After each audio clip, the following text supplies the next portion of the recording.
అరుణోదయ సాహితీ వేదిక అనుబంధ సంస్థల 40వ అంతర్జాల కవిగాయక సమ్మేళనం 5/2/2026 గురువారం అరుణోదయ సాహితీ అనుబంధ సంస్థలైన అరుణాక్షర కవితా తోరణాలు, అరుణ రాగాలు, కవితా సాగరం ఇవన్నీ కలిపి అంతర్జాలంగా జరిగిన కవిగాయక సమ్మేళనం దిగ్విజయంగా ముగిసింది.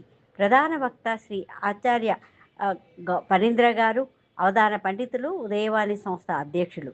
ప్రధాన వక్తగా పాల్గొన్న ఈ సమావేశంలో ఆచార్య డాక్టర్ గౌరీశంకర్ గారు, విశ్వవిద్యాలయం పూర్వ రిజిస్ట్రార్, సలహాదారులు.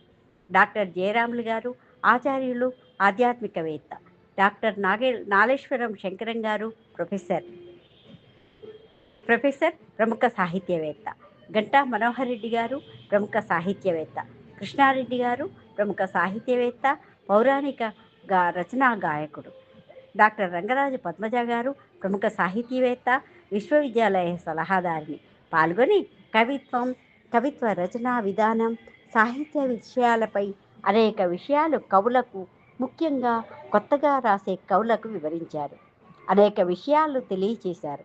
తెలుగు భాష ఔచిత్యం, ప్రాముఖ్యత తెలియచేశారు. దాదాపు 3 గంటల పాటు సాగిన ఈ కవిగాయక సమ్మేళనంలో అనేక మంది కవులు, గాయకులు పాల్గొని కవితలు, చక్కని పాటలు పాడి సభికులను ఆనందపరిచారు. ముందుగా అరుణ ప్రార్థనా గీతం పాడి తొలి పలుకులతో అతిథులను సాదరంగా వేదిక మీదకు స్వాగతించారు.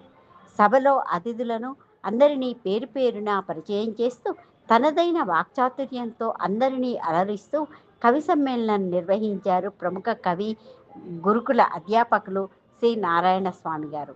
కవి సమ్మేళనంలో GK Subrahmanyam, Chidella Sitalakshmi, Ayyala Somayajulu, Vanaja Balasani, JV Prakash, GK Subrahmanyam, Vanam Manjula, doctor U Lakshmi, Sitalakshmi, Vivekavathi, Manjula, Sandhya, Chandramouli, doctor Deepak Gnathi, Ogirala Gayatri, Krishna, Nudurupati Sitapati, Padma Reddy ఇంకా తదితరుల వాళ్ళు పాల్గొని కార్యక్రమాన్ని విజయవంతం చేశారు. వీరందరూ పాల్గొని కార్యక్రమాన్ని విజయవంతం చేసినందుకు డాక్టర్ అరుణ కోదాటి వ్యవస్థాపక అధ్యక్షురాలు అందరికీ పేరు పేరున ధన్యవాదాలు తెలిపారు.